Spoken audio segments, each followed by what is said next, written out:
Well, the Florida Gators won. That's kind of all we can definitively say about this game against the Charlotte 49ers, but we're going to talk about it here on Locked On Gators. You are Locked On Gators, your daily podcast on the Florida Gators. Part of the Locked On Podcast Network, your team every day.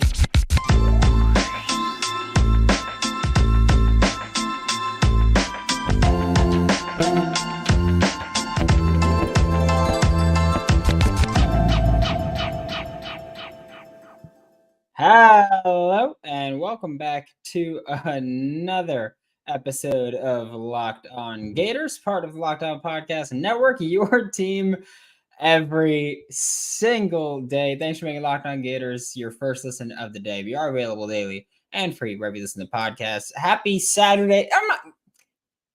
It's Saturday. All right. It's Saturday night there. So that's what we're talking about. I am Brandon Olsen. Find me on Twitter at WNS_Brandon. Find all my written work with Whole Nine Sports, Giants Country, and NFL 33. Florida Gators beat the Charlotte 49ers in a game that can only be described as bad. There's no other way to describe that one. I mean, it just sucked because you saw the Florida Gators offense come out, first drive clicked, and you were like, oh, this might be a whooping. And then the entire rest of the game, the offense sustained drives and then field goal, which, by the way, great job for Trey Smack making 5 field goals. Ties the second most ever made in a game by a Florida Gators kicker, record 6.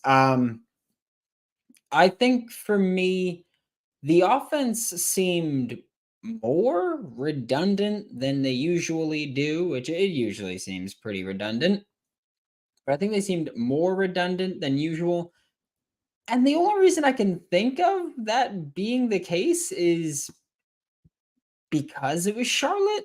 Like maybe they were just so confident that they're like, all right, like we could just do this. But even then, you shouldn't be. It's hard to talk about this game as if there's anything fun to talk about. I will say the defense did a solid job of making adjustments. That was something where Austin Armstrong kind of has shown he's willing and able to make adjustments mid-game. And there were a few drives where Jalen Jones, Charlotte's quarterback, was working these options, whether it was speed, shovel, pitch, whatever it was. He was working these options, and they were kind of picking up yardage relatively consistently. And then they kind of shut it down. I know a big part of that was putting Desmond Watson and Chris McClellan on the field at the same time, and they were both in the A gap. So it was just one side of the center was Des Watson, one side of the center was Chris McClellan. And it's like, okay, that's a lot of beef up there, right? Like that's really tough to move if you're an offensive line. So they kind of they gapped him up there, and then they just had everybody else fly to the ball. And it kind of took away the option game there, which helped a lot again because, well, the option game is kind of the only thing that was working for Charlotte offensively. The option game and the screen game. That is something that drove me up a freaking wall with Austin Armstrong. Was I get it, blitzing, being aggressive, pressure, that's like your name. That's the name of your game. And I understand that. I understand wanting to stick to your core principles as a play caller. However, when you're playing a team where their only offense is option, screen to tight end, stop blitzing, or if you do blitz, make sure you account for the tight end. That kind of pissed me off a little bit as far as play calling wise, because Charlotte really didn't do much. Charlotte really didn't do much offensively. They didn't even try to do that much offensively. And like Coach Poggi said before the game, he was like, yeah, like we're going to dumb down the playbook on offense and defense a little bit to do what we're good at, and that's kind of it.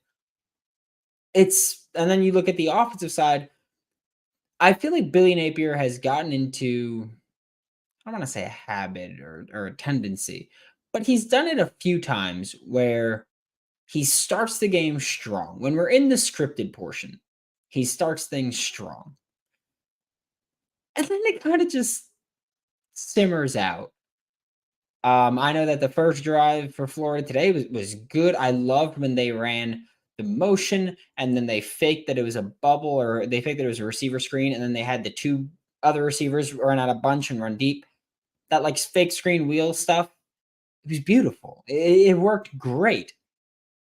Why not go back to it? And if they did, I did not see it, but why not go back to it at some point? I feel like the approach that they've kind of taken a little bit was first drive, we're just going to throw the kitchen sink at them, and then we're just going to run up the middle every time. And it was a little, it's underwhelming. I'm not going to pretend. Arlis Boardingham getting his first touchdown was really fun to see. Also, I don't know if anybody else noticed this, and I'm not sure if they did it the entire game, but I'm fairly certain Charlotte on the sideline was just holding up a sign to say what personnel Florida was in. I mean, I'm sure they were doing it for their defenders to look at the sign and be like, okay, this is what they're in. But if I'm not mistaken, right before Arlis's touchdown catch, I saw on the Charlotte sideline someone holding up a giant 12 sign. And I don't know who the receivers were on that play, but I know that Hayden Hansen and Arlis Boardingham were both on the field for Arlis's touchdown. And they were in 12 personnel. So I'm curious if that was just like Charlotte was just doing that. If it was, that's not even very noteworthy. It's just interesting to see. But this was a game where Florida, look, you should have won by a lot. There's a reason Florida was favored by 28 points on FanDuel. I did take Charlotte to cover the spread because since he's gotten here, I'm pretty sure still to this point, Billy Napier has not covered the spread in a game where he was favored. So there's that. And I'm pretty sure only twice the opposing team has covered the spread against Florida when Florida's the underdog. It was Utah and Oregon State. Utah this year, Oregon State last year. Pretty sure that was the only time that anybody's covered the spread against Florida when Florida was the underdog. And yeah, I don't think Florida's covered the spread against anybody when they're favored. Yeah, so that's how things happen there. This game wasn't very confidence boosting like it was supposed to be. You were kind of looking at this game because the Tennessee game was fantastic by the Florida Gators. And you were kind of like, oh man, next week can be a hangover game. Can't let that happen. Thank goodness it's Charlotte. So if it is a hangover game, you won't be screwed over. And you got lucky by not losing that game. But man, they played it like it was a hangover game. There's just no other way to say it. It was just bad football for a lot of the guys. Offensive line looked bad. I understand you didn't have 3 of your starters. Got to be able to move the ball. Even when they came back in, still couldn't punch it in. Or when Damian George came back in, still couldn't punch it in. I don't know what's up with Montreal Johnson this year. I don't have notes for this one. I don't take notes for the post game shows. So if there's anything you do want me to talk about and I haven't yet, just put it in the chat. I'll get to it in a minute. But yeah, and Zach, if I can say the thing that you, yeah. I'm just gonna leave it at that. But this is it's just I don't know what's up with Montreal this year. He's not creating enough after the catch or after contact like he did last year. He's not doing it consistently. There were a few plays where he chose to run in a direction, and I was just like, well, I don't fully get what he saw there. Specifically, there was one play I remember that Hayden was blocking the guy towards the sideline, and then Montreal ran to the sideline instead of cutting inside and up the field, and it was just really weird. I don't fully get it, but that's what it was. But we are about to get to the chat. Say whatever you want to say, and I will get to it. Before we get to that, though, today's episode of Locked On Gators is brought to you by Nutrafol. Did you know that 80% of men will experience hair thinning in their lifetime? It's normal, right here. I get it, but it doesn't have to be your fate. You can get ahead of thinning with Nutrafol. Nutrafol is the #1 dermatologist recommended hair growth supplement. clinically shown to improve your hair growth, visible thickness, and visible scalp coverage. Go to Nutrafol.com/men to take their hair health wellness quiz. Identify causes of your thinning hair, and Nutrafol will give you a personalized plan for better health through whole body wellness. Take the first step. Just go do it. For a limited time, Nutrafol is offering our listeners $10 off your first month subscription and free shipping. Go to Nutrafol.com/men and use promo code LOCKEDONCollege. And also, before we get into it, I am going to tell you guys about FanDuel a little bit, because you can snap into action this NFL season with FanDuel, America's #1 sportsbook. New customers, bet $5, get $200 in bonus bets guaranteed. Whether you win or lose, $200 in bonus bets. And if you've been thinking about joining FanDuel, no better time to do it. First of all, NFL Sunday is now right around the corner, but also today was a fun day gambling. I'm not going to lie to you. I had a good time with it. Florida State gave me a little bit of a heart attack. I did bet Florida State -1.5. Gave me a little bit of a heart attack. Right now, I've got Penn State -14.5. They're up 31-0 at the time of reading this, which, yikes. That one's rough. Yikes. That is really, really crappy for Iowa. Brian Ferentz really caught an attitude in a press conference, and they did that. Thanks. Under was also free money. So visit FanDuel.com/lockedon. Kick off the NFL season right and have some fun with college football as well. FanDuel is an official partner of the NFL. And thank you again for making Locked On Gators your first listen of the day. Every day, we are available daily and free wherever you listen to podcasts.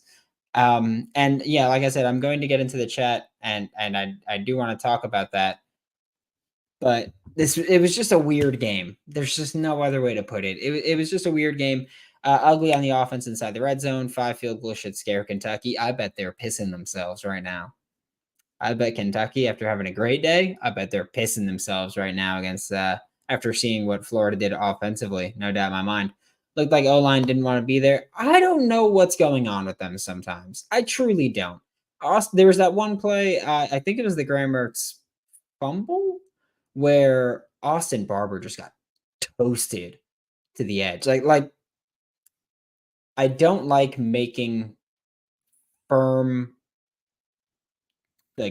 firm statements without rewatching the game, which obviously I haven't rewatched the game yet. But man, they were just bad in pass pro. Like just straight up bad. Graham Mertz took a lot of unnecessary hits. I do hate that there were quite a few quarterback runs called, like design QB keepers. Don't do that against Charlotte. Don't run that risk of getting Graham Mertz hit and hurt against Charlotte. Brandon Alger said Kentucky is going to eat us alive. I'm saying since before the season that I think Florida splits Kentucky, South Carolina. If Kentucky plays like they played today and Florida plays like they played today, yeah, looks like it's going to be Kentucky. Jeffrey, I can't repeat what you said. I can't repeat what you said here. Yes, I do hate that all those recruits were there. But here's the thing. I promise you, the recruits, they're not going to care too much about a bad performance. They're not. That is what it is. They're not going to care too much about a bad performance. They care about the relationships that they build with these coaching staffs. Okay? That's what they care the most about. So if they cared about, I need to see a damn good football game, they're not coming to this one, okay? No one comes to, like, the big point of getting people on campus for the Swamp is to get them in a big game atmosphere. If you're getting them against Charlotte, they're there to focus on the relationship with the coaches. Because anything that you do put on film that's good against Charlotte, they're just going to go, okay, it was against Charlotte. And after the game, you can look at them and go, hey, yeah, that performance, we obviously dumbed things down for the Kentucky game. Like we dumbed things down because we knew we could beat them or focus on the Kentucky game. You can finagle anything you want there. I think that the recruits, and I don't think it's far-fetched to say, the recruits care so much more about the relationships they're building before and after this game. Okay. Thought the Gators were going to dominate. I thought they were too. Is this a call-in show or not? It is not, but you can say whatever you want in the chat, and we'll get to it. Defense was great at times and lost at others. It was very telling when depth was on the field at certain positions. I think linebacker I don't think linebacker depth looked great today. Derek Wingo had his moments. Pass rushing, he had the deflected pass, made some plays there. Trey Smack got a confidence boost tonight. He sure did. We've won 3 in a row, huh? How come it feels like a loss? Because you should have won by a lot more. Simple as that. Love you, Zach. You won 3 in a row, and it feels like a loss because you should have won by a lot more. That's the important part, too. I understand it's a crappy win.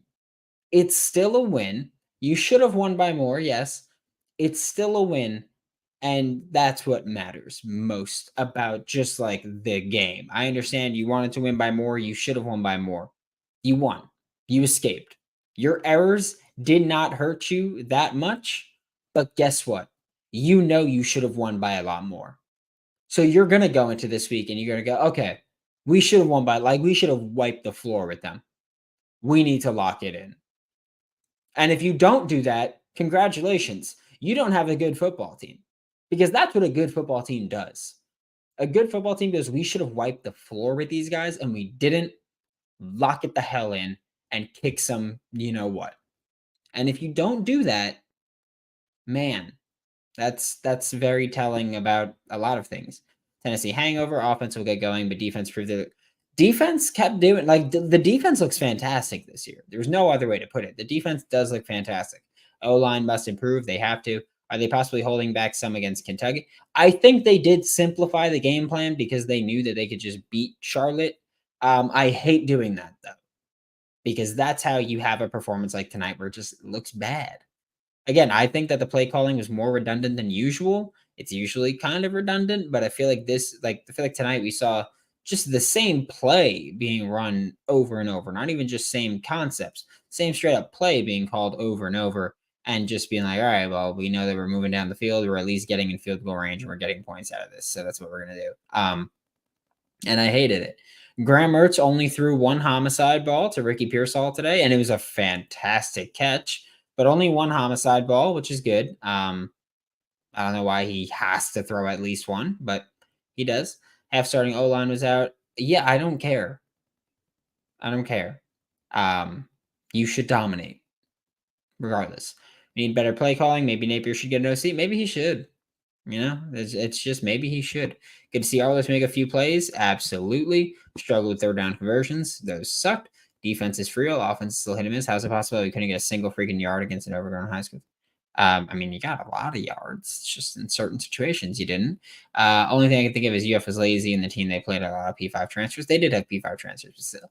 How about that Pearsall catch? Sick. Got plenty of portal players. Yep. Really disappointing in the offense. Yeah. Yeah. That's an important part. Yo Bast.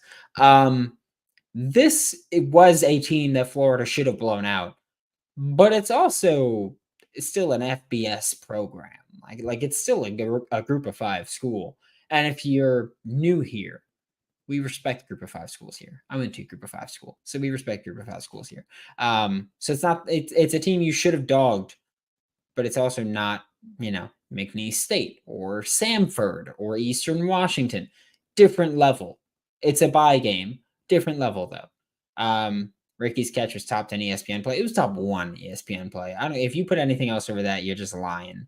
Of course, not past McNeese fit. Yeah. Basically just saying what I said because I said it, and then I read the chat. Never able to watch the game, so love relying on your recaps, Brendan. I appreciate you, Jeremy. I appreciate you, but I also apologize because sometimes I go a little off the rails when they piss me off. Defense got duped a few times on the option plays. Yep, absolutely. That's the point of the option. That's why bad teams run it, because you break one time, and it's a big play. The only positive is the W. Let's get ready for Lexington. Etienne should get more carries than Johnson. He should. There's no other way to put it. I don't know what to say. I think that, I feel like there's just, I don't know what it is with Montreal, but it's rough. Kamari Wilson did not make the 80-man travel roster to the hotel. Billy Napier said that in the post-game press conference. Napier said 80 people on the hotel roster for the game, and he wasn't on the list. As simple as that. That's why he was escorted off the field on the sideline. rumor has it he was someplace else before the game that he probably shouldn't have been, but I'll let other people do that. The only time I've said anything about Kamari really very publicly didn't go well for me, but remember, never wrong. Just early. But thanks for making Locked On Gators your first listen of the day. I don't know if Johnson is hurt. I don't know, but he definitely does not look the same that he did last year. Thanks for making Locked On Gators your first listen of the day. Every day we are available daily and free wherever you listen to podcasts. We'll be back Monday. We're going to go more into this. I'm not watching this game again tonight. I'm not going to lie to you. It will put me to sleep, so I'm not going to do that. But thanks for making Locked On Gators your first listen of the day. Every day we are available daily and free wherever you listen to podcasts. We'll be back Monday. I appreciate you just taking the time. I appreciate you making me part of your post game just plans and part of your post game ritual. That is not lost on me. It'll never be lost on me that I get to talk about football for a living. And I love that so much. So thank you, and I will see you all on Monday.